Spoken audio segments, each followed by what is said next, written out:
Misumi Makoto is sent to another realm by the deity Tsukimichi to become a hero. Makoto is sent to the wasteland inhabited by non-humans and creatures by the goddess of the other world, who only gives him the ability to understand all languages. Tsukiyomi joins the conversation to discuss Japan. Modern living has limited Makoto's powers. In the new world, however, he is extremely strong and free to do as he pleases. Makoto saves a young orc called Emma from a two-headed wolf monster after 3 days of exploring the wasteland, demonstrating his increased strength. After she brings him to her village, Makoto begins to study magic. Makoto takes the decision to kill Shen, a giant dragon that uses fog to create illusions. Shen traps Makoto in the guise of a happy memory. He is drawn to his memories of Japan after browsing through his other memories. Makoto is taken aback when Shen offers to become his familiar on the condition that he signs a contract with him, shattering the illusion. Shen morphs into a curvy samurai female, eagerly anticipating Makoto's next move.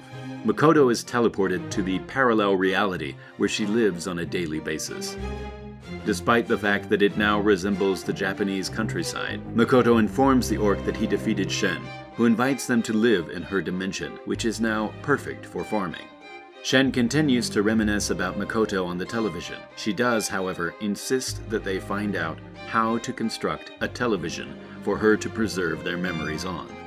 Before traveling to Japan, Tsukiyomi told Makoto that his parents were born on this planet. As a result, he decides to find out more about them. She comes with a wounded dwarf, telling them that their dimension is under attack by Black Disaster, a spider cursed with an insatiable appetite who devours everything. Makoto manages to totally destroy the spider, but it regenerates and Makoto falls.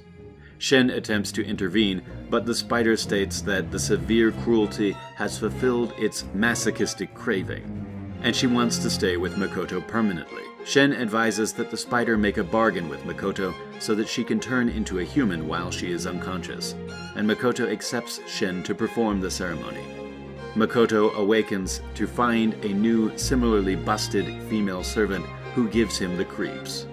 Makoto renames Shen Tomoe, and the spider Mio, in response to Shen's request for a personal name. Makoto finds that while he was unconscious, Tomoe and Mio went recruiting, and his hamlet is now overrun with orcs, dwarves, missing lizards, and humanoid spiders. When Makoto returns to the real world, he is attacked by a human colony. Makoto's magical aura is so strong that humans mistake him for an evil lord, according to Tomoe. Makoto spends months studying human language and has the dwarves make items to deflect his aura. They disguise themselves as merchants and join the Adventurers Guild in the human village. Due to the repressed aura, Tomoe and Mio made records by being 4 times as powerful as the next strongest adventurers, whilst Makoto was classified at level 1, weaker than a child. Tomoe learns that a dragon she knew, Lancer, was killed by an adventurer named Sophia Bulga. Commodity prices are exceptionally high, according to Makoto, and individuals have begun to follow them. Tomoe is getting ready to protect their wagon from a nocturnal attack.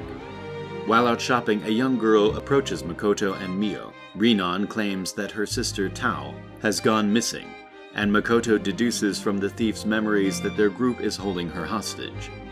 As a result, Mio and Tomoe are sent to save her. Toa's captor, Ace, the current strongest adventurer, is located by Mio and Tomoe, and Makoto is concerned that she looks like a girl he met in Japan named Hasegawa Tao. Mills, the thief's hidden commander, tells them that a demon lord has just reached the city and has a bounty on his head, completely oblivious to the fact that the demon lord is Makoto. Rinon flees and informs the robbers that Makoto's wagon had been discovered with valuable fruit, but that it has already been sold. Tao's debts must be paid, and the crooks demand that she steal Makoto's gold.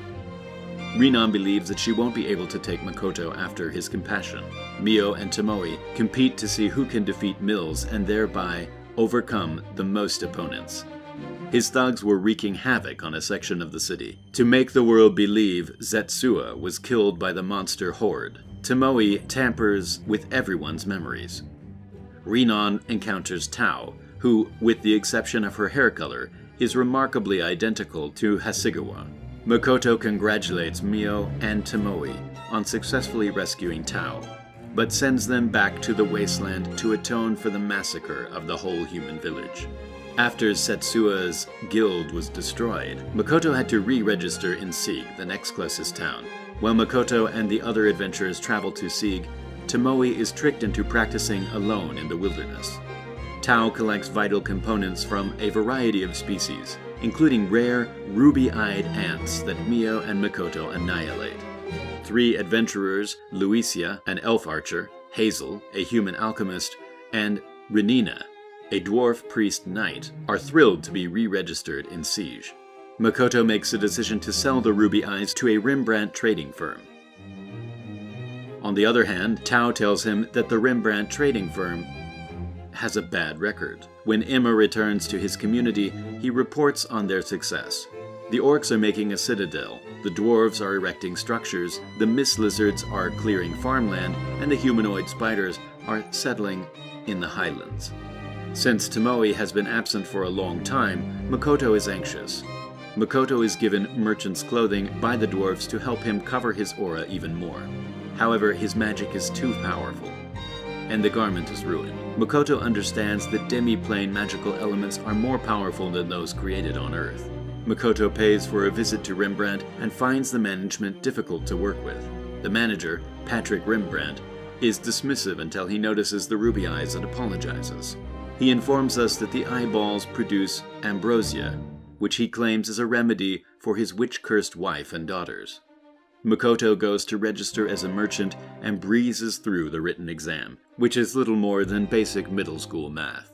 The ruby ants are required to be collected in the second test, but he follows the guidelines that permits him to swap goods of comparable value.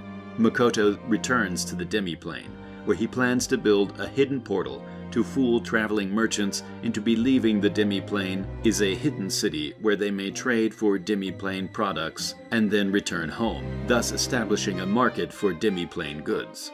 Mio is hooked on his childhood recollections of anime and children's shows.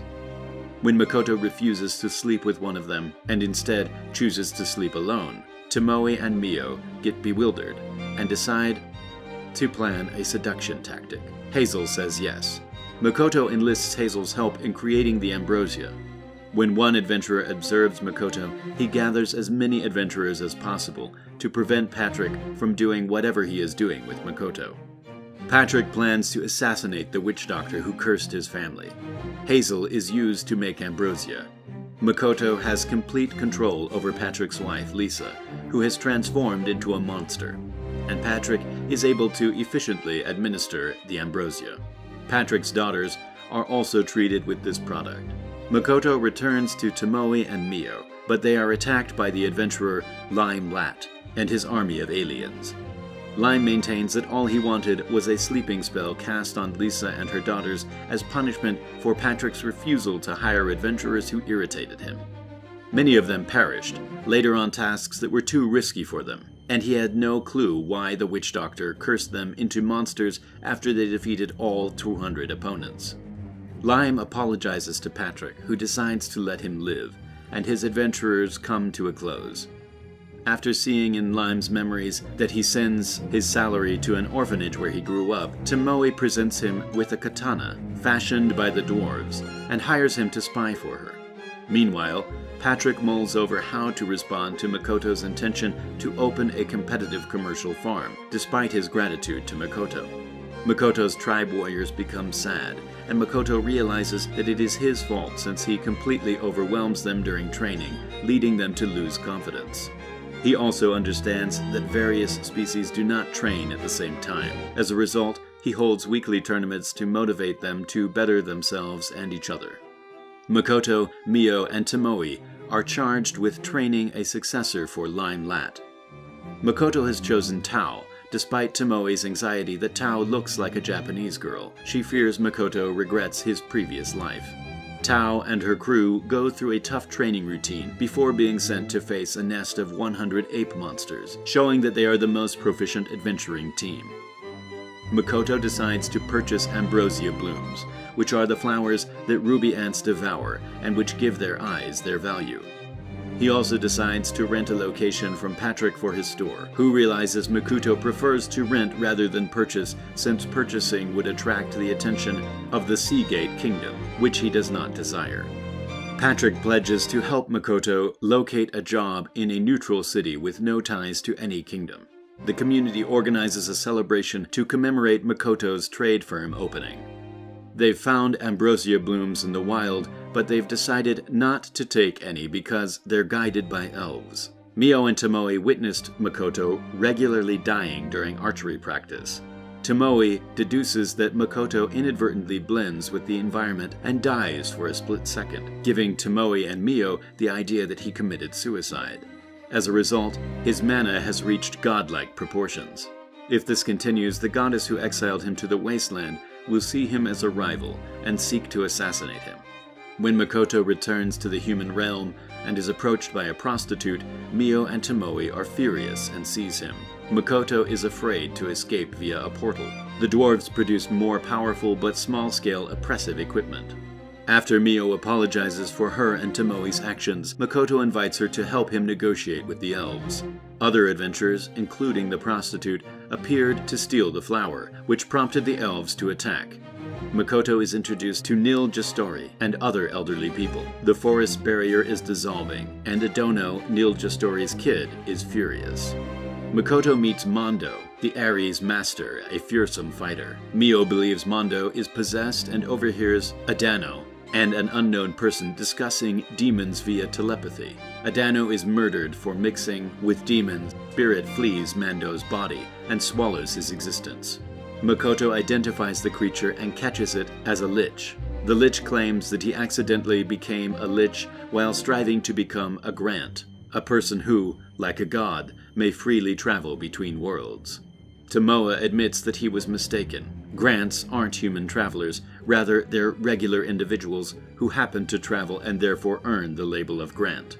The lich joyfully accepts Tomoe's offer to make a contract with Makoto and teach him magic, recognizing that he's squandered his entire life on an unattainable goal.